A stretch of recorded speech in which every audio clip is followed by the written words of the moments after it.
Hello. So today we're doing something that I would classify as being moderately to severely terrifying. Yeah. I don't know if I'm ready. So I mentioned in my last writing vlog that I was sending the first 5 chapters of my manuscript to my friend Andy. If you guys don't know Andy, she is a fellow creator on AuthorTube and also an amazing writer. And we decided to do a swap of our first 5 chapters, mainly to give each other encouragement, reader reactions, and just kind of like vibey comments. I'm currently on draft 2 of my novel. I should probably give some context in case you are new here. I'm working on a new adult fantasy book. This is the first novel that I've ever completely written, like a full draft beginning to end of, and I'm currently working on draft 2. I've done multiple passes of the beginning of this book in draft 2, and I'm not planning to send this book fully to beta readers until draft 3, but I was feeling pretty good about these first 5 chapters. I did many passes of them, and I had hit sort of a wall where I could not see any additional issues. So I felt pretty solid in those chapters and figured why not share them with someone. It's just the very, very beginning of this book, and it might be fun to hear some reactions to the very beginning of this novel. Well, since we talked about the fact that I did that and sent those first 5 chapters to Andy, I sent the first 5 chapters to 2 other critique partners slash readers, my friend Mick and my friend Amina, both of which are also writers and who have been with me on the journey of this book since the very beginning. So it felt only natural, if I was going to be sharing the beginning of this project with people, even on a small scale, to also share it with those 2 people who have really been helping me through the process of this book from the beginning and who I also know are ultimately going to be beta readers down the line. So anyway, basically I ended up deciding to give this book to 3 trusted individuals.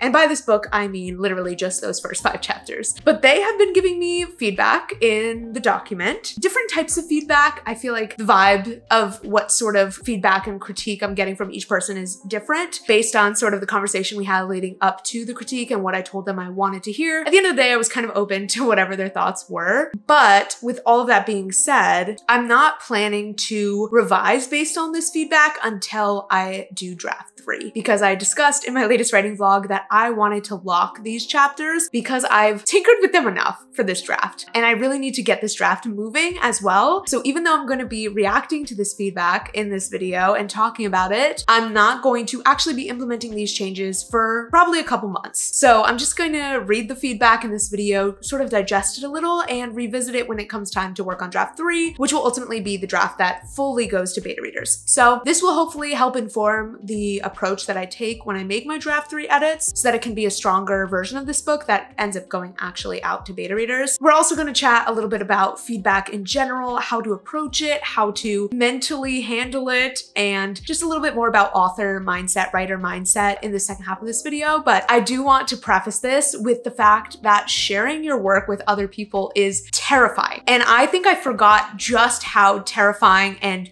gut punching it is to share your work with other people. I haven't done this since I was in college taking classes that involved screenwriting, and I was getting feedback in a much more public forum, mind you. I had to hear this feedback in like a class setting, which is a little bit more grueling, but it's still really, really scary. So I just want to acknowledge that, because as good of a mindset as you might have going into hearing feedback on your book, you're still going to have an emotional reaction to something that you've put your heart and soul into getting critiqued. I love this book. I'm so excited to read the other chapters. Okay, sorry, I'm gonna FaceTime me. That being said, yes, sharing your work is terrifying, mortifying, scary. Scary, okay? I'll say it, it is scary. You should still do it, but you should do it smartly, which we will talk about later. At the end of the day, you cannot keep your project precious forever unless you quite literally never want anyone else to read it. And it's also impossible to write a book that will only get positive feedback. Like, it's impossible. Even if it's a polished final draft, someone will have something to pull apart about it. It is inevitable. You're not gonna write a perfect book. I'm also trying to remind myself that I'm either gonna hear these things now, or I'm gonna hear them when the book is out and I'm being told it in reviews. And anyone can read it, not just my trusted people, but strangers who will be a lot less gentle. So it's better to hear the comments earlier in the process, and we will talk more about this subject later and like feedback as an author, but let's go ahead and get into it. First off, we're gonna read Andy's comments. I'm really excited. I did catch glimpses of some of the comments because I was getting notifications from Gmail and I was having a very hard time not looking at them. But for the most part, I have not seen a lot of this feedback. So we'll start off with Andy's. I'm so scared, guys. I'm truly, like, I'm sick to my stomach. I'm nauseated. Absolutely obsessed with this description, not only as a visual, but as a character building soundbite. I love that. That is one of my favorite descriptions as well. The description is, he looked like a hollowed out version of his brothers, a ghost of what he was supposed to be. It's one of my favorite description lines. Okay. Okay. She thinks my main character's internal dialogue is funny. Green flag. Love that. Not something I was expecting, I don't think. Ooh, Andy gassing me up. I'm gonna cry, it's fine. So I did a lot of information withholding in this setup and potentially too much information withholding, which I have a feeling we're gonna get to in some of the later comments. But I guess it worked in this instance because I kept the reader kind of in the dark about what the wall was, which is like a very large world building element in the same way that our male main character is in the dark about what this world building element is. This is very encouraging. Dialogue flow between the two main characters feels smooth. That's amazing. And she's intrigued by Varen, which is great because I personally am obsessed with Varen, so happy to hear some love for Varen. The way my mouth literally just dropped open, as it should. As it should. She just has the like gasp emoji when he's just like staring at her. Okay, okay. Oh!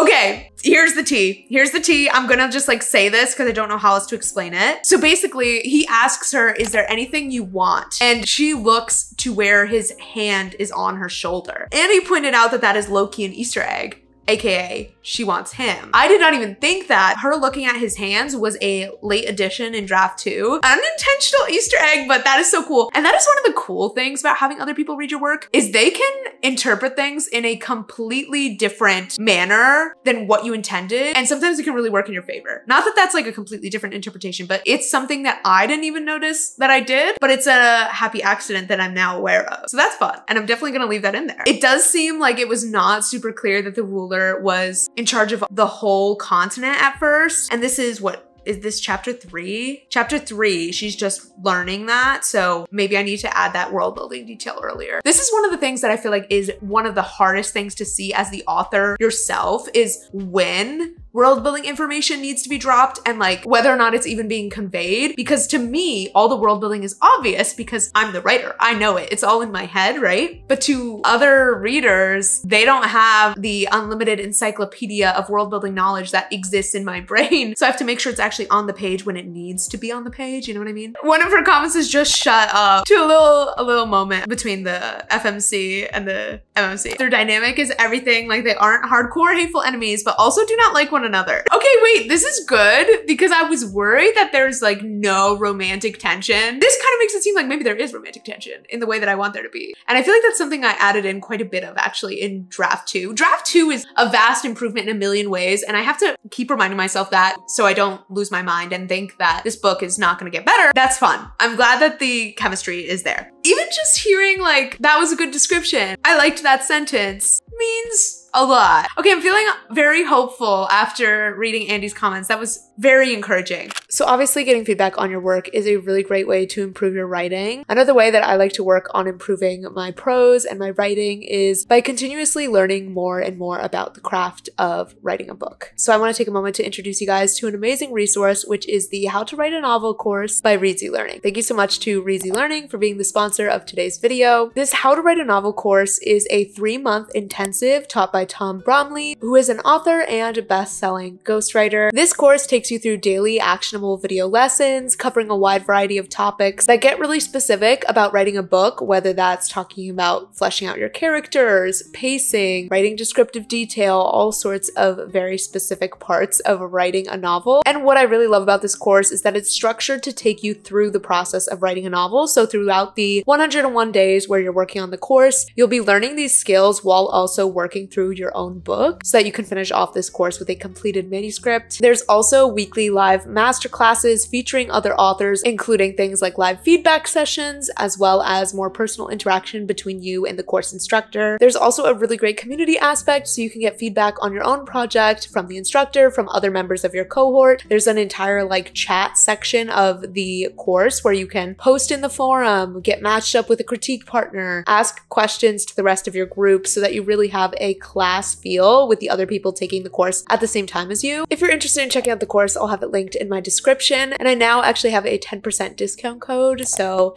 definitely check that out. That will be in the description. Thank you again to Reedsy Learning for sponsoring this video, and let's continue with looking at my feedback. Now we go to Amina's notes. Amina is one of my best friends and just a wonderful human. She also has a YouTube channel. I'll link it down below, of course. She has heard my ramblings about this book a lot, so of course she had to also receive these first 5 chapters. She's also started making writing content on her channel as well, so definitely check out those videos. And I've read a little bit of her work, so very fun that now she has gotten to read a little bit of my work. I think this is the first time, besides like a page, that she's read my work. So, okay. Starting strong, this is a fire first sentence. Thank you, Amina. She commented on the same sentence that Andy did of he looked like a hollowed out version of his brothers, a ghost of what he was supposed to be. So I'm taking it that description is working for me, love that. But she commented that it's kind of refreshing that he's not immediately this like god. Like he's not this gorgeous, super hot, fit guy at first. And he kind of grows into his attractiveness as our FMC starts to see him in a more positive light. So I'm happy to see that that is translating and working. Oh, okay. This is a good point. So Amina is mentioning that she thinks the date between them could be a little bit longer, which is fair because they don't talk about many topics. And even though he's kind of checked out until she says something that's interesting to him, he would probably be at least making small talk, or there should be some level of small talk. They should at least talk about something that's not just his father, which is all they really talk about at this moment. So that's a good call, Amina. I'll have to flesh out that scene. I think in general, I have to add more to these opening chapters. From the glimpses that I got of other comments, it seems like that is a general vibe. So that is good to know. And honestly, I'm looking to increase the word count in this book, so that's a green flag to me. Okay. People are intrigued by Baron's backstory with some little hints I'm dropping. The question is, am I dropping enough hints? That is the question. Okay, this is interesting. So some context. Our FMC and MMC go on a forced date at the beginning. And he mentions that her brief, like the packet that they give him about each girl that they bring in, was the only one that he looked at. And I thought it was obvious that he looked at it after the date because she mentioned something that intrigued him. But I guess it is actually reading as he researched her beforehand. So I need to fix that. I need to clarify that. These are the types of things, like sometimes as the writer, you are literally blind to issues. I would never have thought that that was something I had to clarify, but now I know. Like you truly cannot see your work objectively, and that's why getting feedback is so important. Hi from Editing Brielle, jumping in here. I actually paused filming this day, and then I forgot that I had not finished going through Amina's feedback on camera, but that night, me and Amina actually FaceTimed and we discussed her comments in real time over the phone, and she was able to provide some extra thoughts around some of her comments. We were able to brainstorm together, and it was really valuable as well as really encouraging. She had a lot of really sweet things to say about the project, including that she thought it was pretty clean and well done for a draft 2, which meant a lot to me, of course. The main feedback that she had was just a few things that needed to be clarified from a world building perspective or details that were unclear, some moments that felt unearned in some of the dialogue exchanges, like things that came up too quickly, or maybe a reaction was too intense for what was said, as well as some scenes that she also wanted to see fleshed out, which you'll see is a common thread with the next feedback that we're going to go through. So it was nice to see some overlap in terms of some of the comments I was getting because it makes it a lot more clear to me. Yes, this is probably an issue because multiple people pointed it out. I think it would have been a lot harder for me to decipher and utilize this feedback if there was conflicting comments. So really glad that it seems pretty clear to me what needs to be fleshed out and what needs to be changed. And honestly, I love seeing that there is a desire for more fleshed out scenes because that means that I get to make the word count longer. So we've already added like 6,000 words in this draft so far, mostly in Act 1. And we're probably going to be adding multiple more 1,000 words in Act 1. So I'm excited to see how long this draft gets. Or I should say draft 3 because we're not making these changes right now, but hi. So it's been a minute since I filmed the first clip that you guys saw in this video, like a week actually. So apologies for that, but we're going to dive back into it today. And today we are reviewing Michaela's feedback. Now I did review the text that Mick sent me after she finished inputting reading all of her feedback to kind of summarize her thoughts. So I know the sorts of comments that I'm sort of expecting. First of all, she did say the vibes were curated and the story has her, with a bunch of nodding emojis, which is a great sign. She said her main takeaway was that she felt the pacing of the events was a bit on the fast side, which does make sense because I did feel going into draft 2 that the setup portion, Act 1, was very underdeveloped and missing several scenes. So I did add quite a bit, but doesn't surprise me that it maybe is still feeling a little bit fast and some of the scenes maybe need even more fleshing out, or maybe we're missing still one scene. So the pacing feeling a little bit fast. She feels like we could use a little bit more fleshing out of the world and sitting with things. She also mentioned that we could spend a little bit more time between Rhea and Varen on their first date and build up more so why she doesn't like him to really create a more satisfying like enemies to lovers situation, which makes a lot of sense. And my friend Amina said the same thing. She likes the interactions with the sister, which is great to hear because all of that was added in draft 2, and that was a common thread in the feedback that I've gotten so far was that the interactions with Margot, the sister, are good, which is great. Okay, I need to close the window because the construction noise outside is aggressive. One moment, please. The other big thing that Mick mentioned was that she doesn't feel like the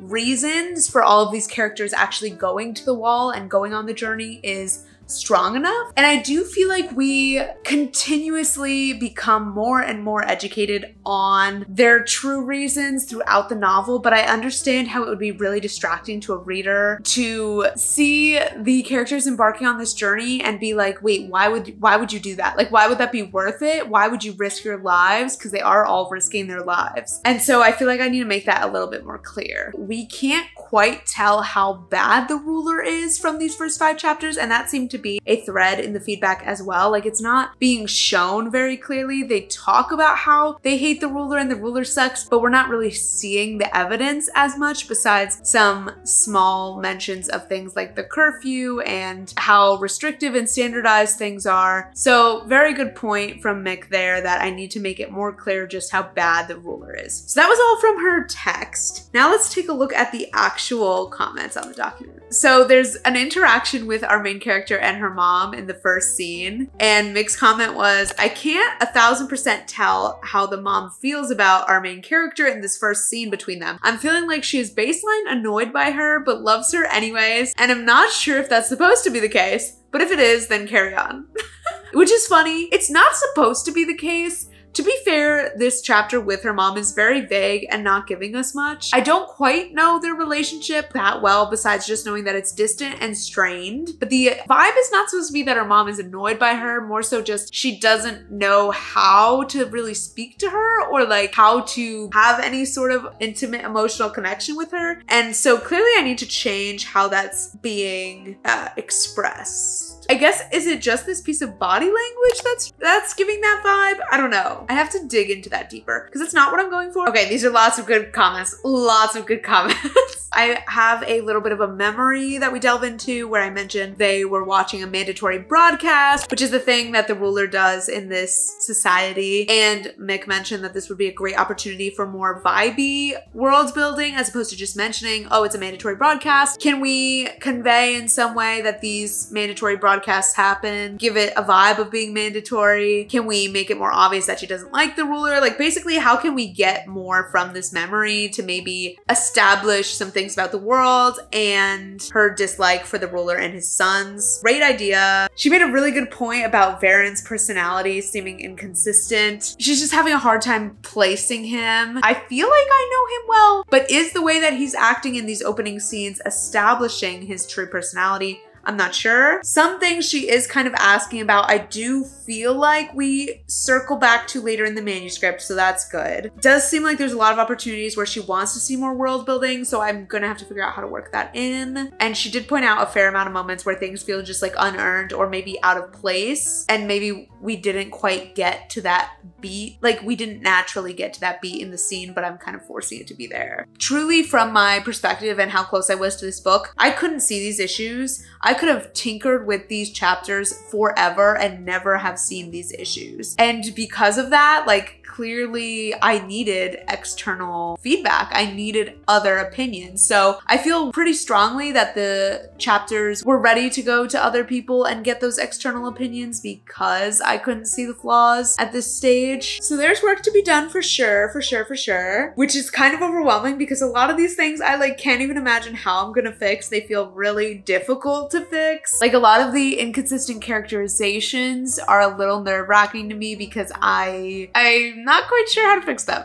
But with all that being said, this was incredibly helpful. Honestly, all the feedback that I got, I agree with, and I'm going to do my best to implement from all these individuals, which is a great sign to me that I chose my beta readers / critique partners very well because I feel like their insights were spot on. And as soon as I read them, I was like, yeah, duh. I do want to have a chat about feedback in general. So let's get comfortable and have that talk real quick. So as I mentioned at the beginning of this video, getting feedback on your book can be a very scary thing. And I know for me, when I first knew that this was in the hands of readers, I was scared. And I'm not gonna lie, I had a lot of anxiety. I was on a walk and I was getting notifications of comments being left on the document. And I truly started spiraling on the phone with my mom because I was scared of what they were gonna say. I was scared that they were thinking I was a bad writer. I was scared that I was gonna think I was a bad writer after reading their comments. And it really got to me. When you start drafting a book, yes, it can be an emotional roller coaster in the sense that you're often criticizing your own work, but the work is only yours. No one else sees it for the most part unless you're sharing a really early draft. And it feels more precious. It feels more like you can hold it tight to your chest, but you can't stay in that stage of the process forever. And getting external feedback is so important. There are things that as the writer, you cannot see and you cannot perceive the issues, and you need to get reader feedback to bring your novel to the best it can be. Something I did really want to say is that I think choosing the right readers and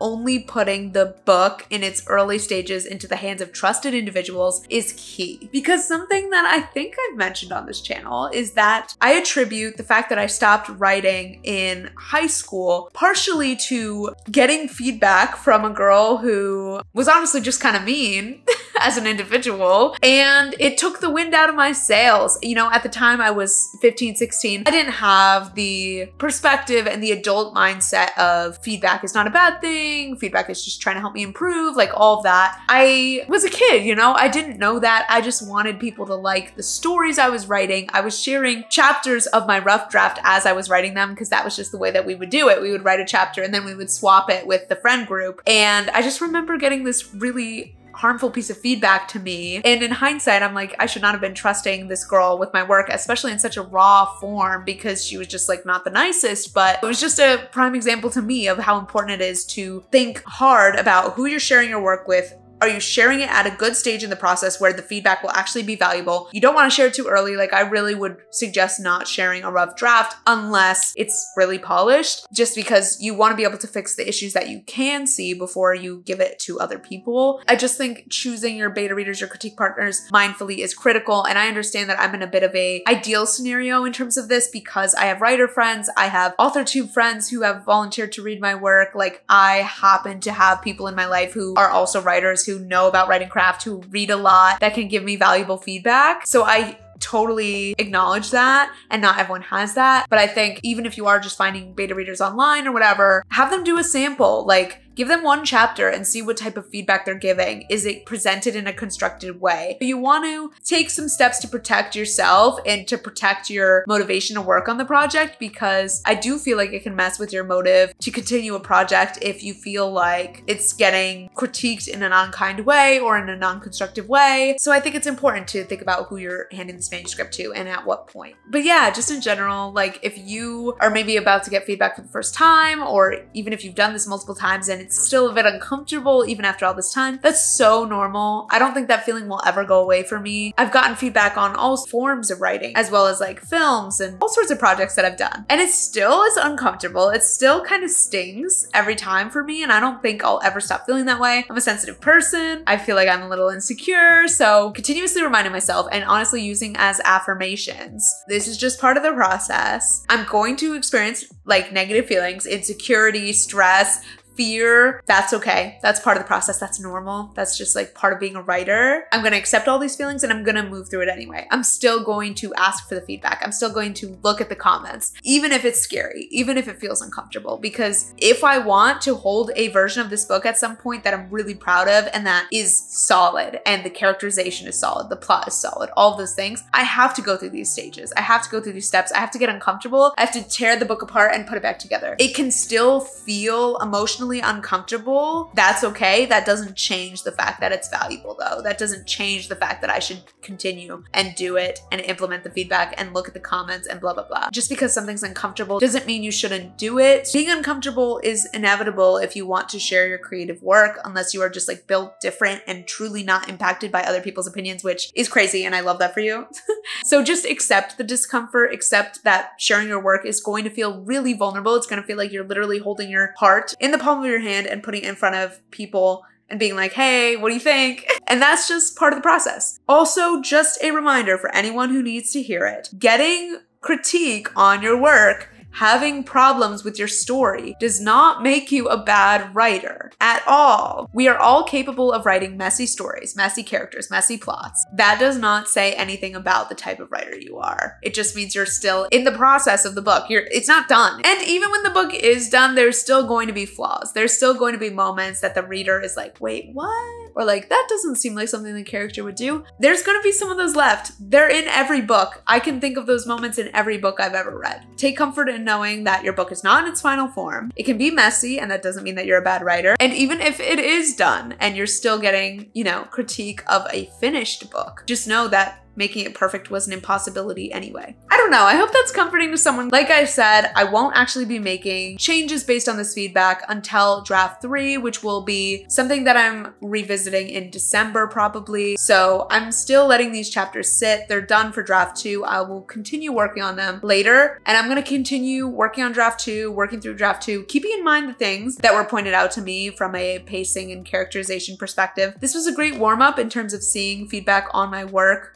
again for the first time in a long time. And honestly, had I not done this, it probably would have been very overwhelming to see a full manuscript completely full of feedback all at once. So I'm kind of glad I got to do like a little bit of a one step in the water with this video and this sending of my first 5 chapters. Reminder that if you want me to critique your work, my manuscript critique services are open for booking. I'm now booking into the entire first half of 2025. So if you want to book me in advance, maybe to critique a project you're working on for NaNoWriMo, or any project you're hoping to have critique ready in the next year, feel free to check out the services. The link will be in the description. All right, thanks for being here. Love you so much. See you next time. Bye.